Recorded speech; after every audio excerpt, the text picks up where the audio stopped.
This is TA Appliances and Barbecues. I'm Ryan, you know me, but this is our special guest, Eden. Hello. All right, and she's gonna be showing us something really special today. So we're gonna do a little YouTube thing here, all right? And stick around, you're gonna wanna watch this, all right? Check it out. Ready all right, so now I'm behind the camera here, all right? Eden, you ready for this? Absolutely. You've never been with us before, all right? So Yes, yeah, first time. We're excited to meet you, all right? Today we're gonna make mini individual pancakes along with grilled peaches on the side. So we'll grill them in a cast iron skillet and they're gonna be really beautiful, really picturesque, and it'll be delicious. So we're gonna start with our softened butter. So you're just gonna place it into your mixing bowl. So here we have the KitchenAid stand mixer. This is a 6-quart model. It comes with 10 speeds. So you're just gonna start by lifting up your bowl. Right. And you just wanna gently cream the butter. Just to get it mixed up. Right. And it's just a small batch recipe. We're just making 4 mini loaves. So now we're gonna dump in our sugar and get that creamed up. And then between each step, when you add something, you just wanna scrape the bowl to make sure everything is mixed in nicely and all incorporated. Now people say creaming sugar, that's what they mean, right? Like sugar and butter. Yes, and it'll get nice and light and fluffy, and it'll get combined, and it'll be perfect. Yeah. Just to get it combined, and then what I'll do is I'll stop it, and you can see there's a little bit stuck on the edges. I'll lower the bowl down, easy convenience to lower it down to your liking. Right. And then combine it together, and then what I'll do is I'll put it up on a little bit higher of a speed just to get it nicely combined and have them homogenized together. Perfect.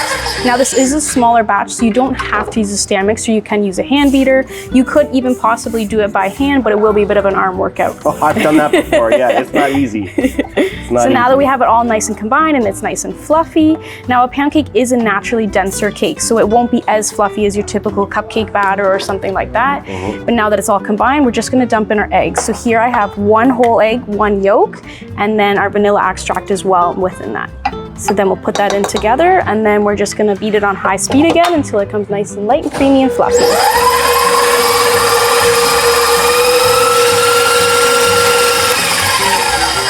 And once again, since I'm using a bigger bowl, I am gonna stop, I'm gonna scrape it down and make sure everything is incorporated, just so you get the best product that you can. The nice thing about KitchenAid mixers is this paddle attachment really reaches well to the bottom, so you don't have to scrape it as much as in a different mixer. Oh.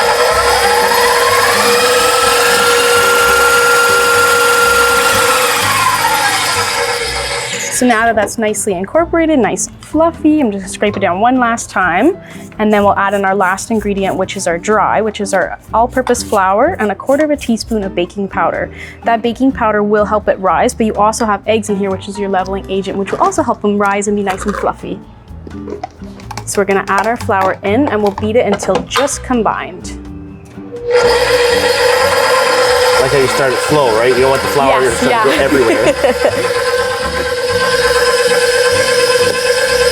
And with this as well, you can also see that there's a little bit that's a little bit less combined in the center. We'll stop, we'll scrape it down, and then we'll kind of just finish integrating with our hands with the spatula. Just about there, and you can see that that soft is still a little bit less mixed. So this is the point where we'll turn it off. We'll take off our dough hooks, super easy to unattach, just a twist. Ooh, lift your bowl off. And then we'll just scrape the paddle clean and finish mixing by hand, and then we will scoop it into our prepared trays. So here I'm just gonna scrape that little bit of excess flour into the mixture, just so it's all incorporated, we're not missing anything. And you don't have to worry about over mixing at this point because you are doing it by hand. It's a lot more gentle than a mixer, but we don't want to go crazy with our spatula here. So next, what I have here is a mini loaf pan. Now in your regular home kitchen, you may not have something like this. You can absolutely do it with a muffin pan. I do recommend if you're doing it in a muffin pan, use liners. It's easier, it's faster, it's easier to clean up. You don't have to use cooking spray. Something like this, we're going to use cooking spray just to make sure that we can get our loaves easily removed from the pans. Now, can people do this like same recipe but have like one loaf? Yeah, for sure. So this recipe is a smaller recipe. So if you were to do it in a regular loaf pan, I would double up the recipe, but there's no harm in that. It's just double the ingredients, and then it's super easy. You just dump it all in one pan and less dishes. There you go.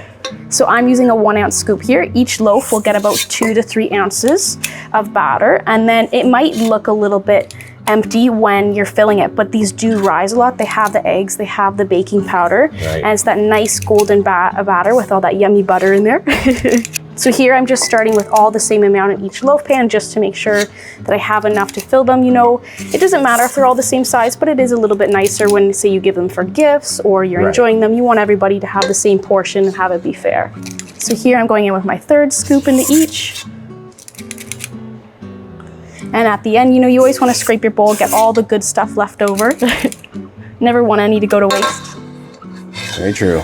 You're gonna go through all that work making it, you might as well use it all, right? And this is a thicker batter, like I said before. Like, it's that nice, dense pound cake, but it's also delicious. Like, it's worth it. It's more of like a butter cake, and but it absorbs, you know, liquid well, and it goes very well with grilled fruit, anything, whipped cream. You know, you can jazz it up, you can jazz it down. It's very versatile. Yeah, yes, I love pound cake for that reason. Yes, for sure. And I'm just gonna use a knife here just to help me smooth the top, just to help it bake a little bit more even. But the nice thing about the oven that we're using today is a unique bow tie convection piece in it that helps for even golden baking. You know, you're gonna get that nice golden edges, but then it's gonna be nice and soft in the middle. So what we're gonna do is we're gonna place this into the oven, and it's just gonna bake for about 18 to 20 minutes depending on your oven. I usually go for the middle rack, just my preference. You know, you get a lot more convection heat through that and even baking. So next we're gonna do grilled peaches to go with our pound cakes. So we're just gonna grill them off in a nice cast iron skillet. They'll be nice and caramelized, and then they'll be nice and soft, and it's a perfect combination with your pound cake. I just have my cutting board here. What I'm gonna do is the peaches are already washed and dried. I'm just gonna cut them into quarters, super simple. You just run your knife along your peach. You know, you want ripe peaches for this. They'll be nice and soft, and that's pretty simple. You just pull it right off the pit. Yikes. Pull it off the pit, and then you'll have nice 4 even sections, and then we'll just discard the pit, and we don't need that. We don't want to eat that part. So what I'm going to do here is turn this on. Just gonna go for my middle one here, and go up to about a little bit, like just above medium heat, below high heat. And then when that is preheating, what we're gonna do to prepare our peaches is just brush a little bit of vegetable oil. You can use like an olive oil, but it does have a higher smoke point. So vegetable oil is preferred for this, but this is just gonna help get that nice charred edges on the peaches. Caramelized, you know, it brings out the sugars, the natural sugars in the peaches. So you don't have to add any sugars when you're putting these into the pan. So yeah, just a nice simple brush of oil. You don't have to use a pastry brush. I just had that on hand. You could use, you know, your regular silicone grilling brush, or even just use your fingers and get it in there. It's perfect. We're just gonna grill it. You'll feel that nice sear when you first put them on there. So we don't, in this recipe, I don't personally grill the skins. Now you absolutely can. The skins will be a little bit more soggy, like they'll break down, they'll get soft, where I personally love, you know, that nice caramelized edge of the fruit. It's, you know, it's super sweet, super juicy and that kind of thing. And it's perfect, like you don't even need a sauce with your pound cake because these will release a little bit of that natural juice, and it'll be great. And you can serve it with cold ice cream, is amazing. You can do whipped cream, whatever your preference is.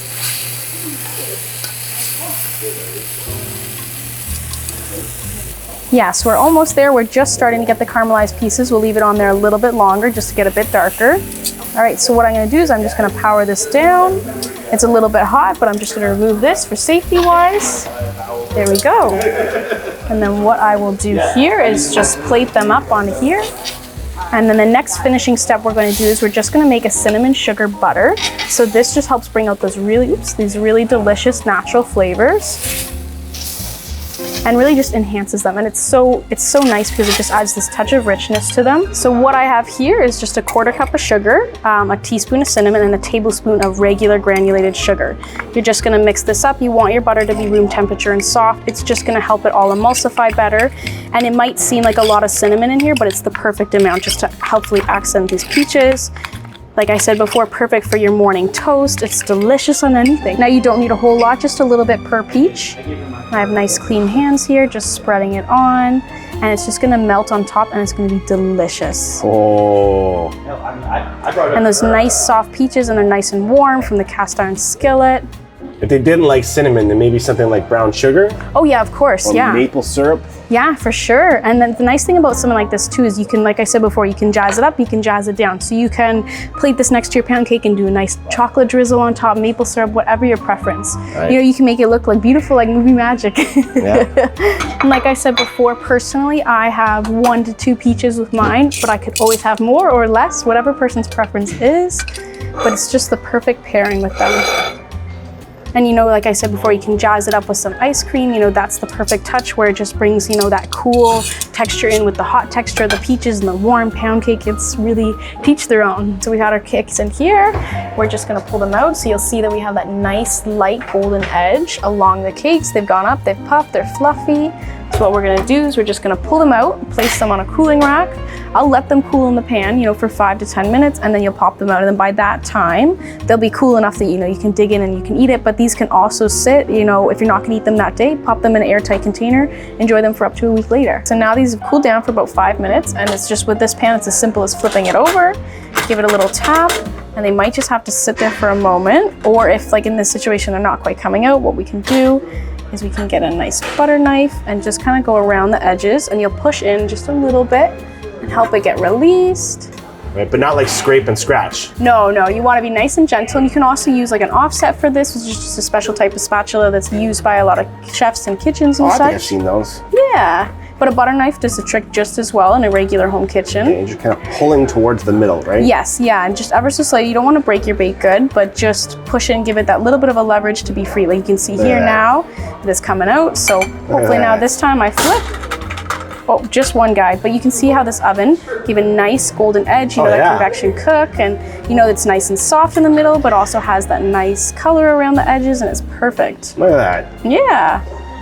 So these are cool enough now to enjoy. You know, they've cooled down for 5 to 10 minutes. We can slice them up, put some cinnamon sugar on there. You can have it plain, like we said before, you can put a glaze on, whatever you'd like to finish them up, and it's totally up to you. I think what I will do is I'll cut it in half, give you a nice cross section of it.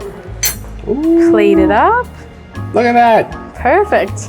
I personally love mine with some cinnamon sugar, so that same cinnamon sugar butter that we made earlier for the peaches, I'll just spread a little bit on there, and then it melts in because it's nice and warm still, even though it's cooled down for a little bit, and perfect to enjoy. Ooh. Look at that, huh? Smells good. Right? All right, okay, well, thank you very much, Eden, for coming by and showing us how to do this, right? Using our KitchenAid appliances here, right? You really crushed it, and we can't wait to dig into this and give it a try, all right? Yeah, for sure. Thank you very much. Thank you.